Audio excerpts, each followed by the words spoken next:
तो आज हम देखेंगे कि क्लास 9th के रेखाएं एवं कोण का पूरा कॉन्सेप्ट क्या है। पूरा चैप्टर इसी पे अभी जितना मैं बेसिक बताऊंगा ना, बेसिक उसी से ही पूरा चैप्टर बन जाएगा आपका 6 चैप्टर, ठीक है। और चैप्टर 6 है मैथमेटिक्स। मैं इसमें कोई भी ये सब जो बताऊंगा डेराइव नहीं करूंगा, ठीक है, हल नहीं करूंगा। सिर्फ मैं समझा दूंगा कि ये क्या बता रहा है, क्या कॉन्सेप्ट इसमें दिया गया है, किसके माध्यम से क्वेश्चन बनेगा वो मैं बता दूंगा, ठीक है। तो पूरक कोण बोलते हैं, कोई दो एंगल है, ये भी मैंने नाम दिया। कोई भी दो एंगल का यदि हम लोग ऐड करते हैं, जोड़ते हैं तो 90 डिग्री आता है, तो उसे पूरक कोण कहते हैं, ठीक है। तो हमें एग्जाम में इस तरह पूछ दिया जाएगा, एक कोण दे दिया जाएगा और पूछ देगा कि इसका पूरक कोण क्या है, तो उसको सिंपली क्या करना है, 90 से उसको घटा देंगे तो अगला कोण आ जाएगा, ठीक है। तो इसी तरीके का इसका इजी क्वेश्चन बनेगा। समपूरक कोण में दो जोड़ोगे तो दो कोण कोई भी जोड़ोगे तो कितना आएगा, 180 डिग्री आएगा। इसको याद रखना है, कंफ्यूज नहीं होना इन दोनों में, ठीक है। मैं बहुत कंफ्यूज हो जाता था पहले। इसको बोलते हैं कम्प्लीमेंट्री, इसको बोलते हैं सप्लीमेंट्री, ठीक है, एंगल्स। अब ये है प्रतिवर्ती कोण, इसको भी याद रखना है। ये भी 6.1 का एक क्वेश्चन है फर्स्ट में ही, उसमें इसका यूज पड़ेगा, ठीक है। तो ये क्या होता है प्रतिवर्ती कोण, इसको कोण टी दिया है मैंने नाम, ठीक है। ये क्या होता है, 180 डिग्री से ज़्यादा होता है और 360 डिग्री से कम होता है। तो प्रतिवर्ती कोण इस तरीके का होता है, जैसे कि आपका कोण यहाँ पे दे दिया जाएगा, ये कुछ रहेगा, बोल देगा कि उसका प्रतिवर्ती कोण, यानी कि उस कोण को छोड़ के निकालना है, तो इधर निकल जाएगा इतना। ये क्या है, 180 से ज़्यादा है और 360 से कम है, ठीक है। पूरा राउंड ले लेता तो 360 हो जाता है, तो नहीं लिया है, इतना ही लिया है, यानी कि 360 से कम है, ठीक है। और 180 से ज़्यादा है, क्योंकि स्ट्रेट लाइन होता है तो उसका क्या है, 180 डिग्री, उससे ज़्यादा गया है ये, ठीक है। तो अब आगे इधर शुरुआत करते हैं धीरे धीरे हर एक। पहले एक रफ के साथ बता दूंगा। पहला जो कॉन्सेप्ट बताया जा रहा है कि यह है रैखिक युग्म कोण। इसका मतलब क्या होता है रफ में बता देता हूँ। यहाँ पर भी है, जैसे एक लाइन है, दो एंगल बना एक्स वाई, तो क्या है 180 डिग्री। रैखिक युग्म कोण, रैखिक युग्म क्या होता है, मान लेते एक सीधी रेखा है, ठीक है, एक सीधा रेखा है, उसमें एक ऐसा कोई बना है एंगल, इसका और इसका, इन दोनों को आप जोड़ोगे, मान लेते हैं इसको ए इसको बी, तो ए प्लस बी जो होगा ना, दोनों एंगल, वो 180 डिग्री के बराबर होगा, ठीक है।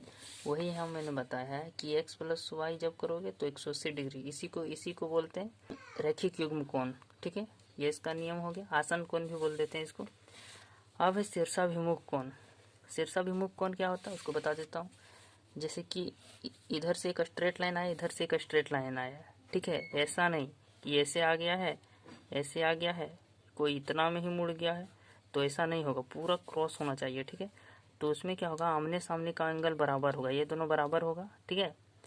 ये यदि एक्स है तो ये भी एक्स होगा, और ये वाला बराबर होगा, ये वाई है तो ये वाई है, ठीक है। इस तरह बराबर होगा। आप लिख के याद इस तरह कर लेना, मैं अच्छे से लिख दिया हूँ कि पी ये है दो, तो ये पी क्यू बराबर होगा, आर एस बराबर होगा, ठीक है, यहाँ दे दिया हूँ। शीर्षाभिमुख कोण कहते हैं इसको। अब आगे चलते हैं। अब है संगत कोण। ये जो है हमारा, ये संगत कोण। संगत कोण क्या होता है वो बता देता हूँ। मान लेते हैं कि हमारा दो ठो एक पैरेलल लाइंस है। पैरेलल लाइंस जानते हो कि ये दोनों को आगे बढ़ाया जाएगा, कभी भी ये दोनों आपस में क्रॉस नहीं होंगे, ऐसे जाके कटेगा नहीं, ठीक है, ये हमेशा बढ़ते जाएगा। और ये जो एक ठो तिरछा है, इसको बोलते हैं तिर्यक रेखा, ऐसे, ठीक है।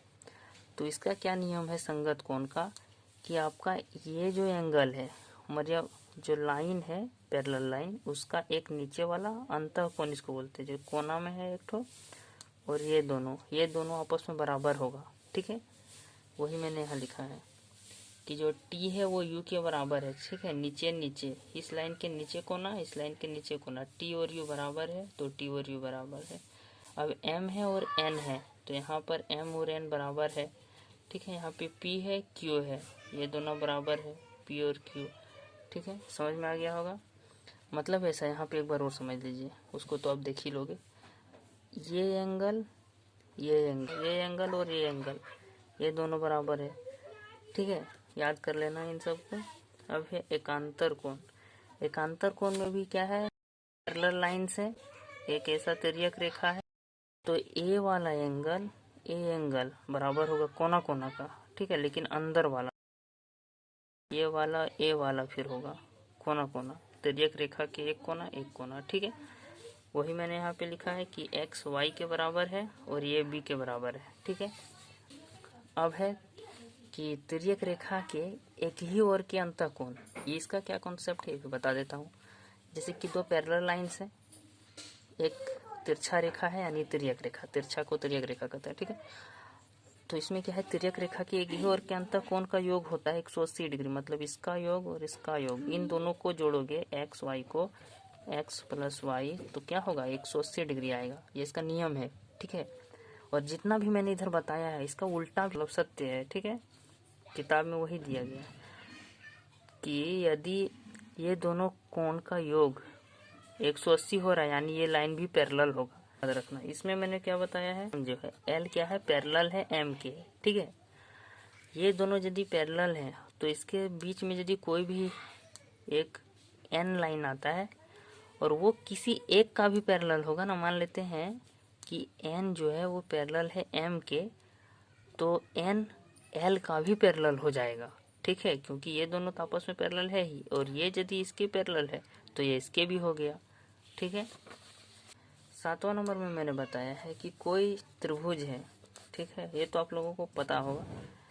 कोई ट्रायंगल है तो उसके तीनों कोनों का योग, इसको जोड़ोगे तो कितना होगा, 180 डिग्री के बराबर होगा, तीनों कोनों का योग। ठीक है, 8वां, वो तो इजी था। 8वां में क्या मैंने बताया है कि कोई त्रिभुज है। ठीक है, तो उसका जो ये वाला कोण,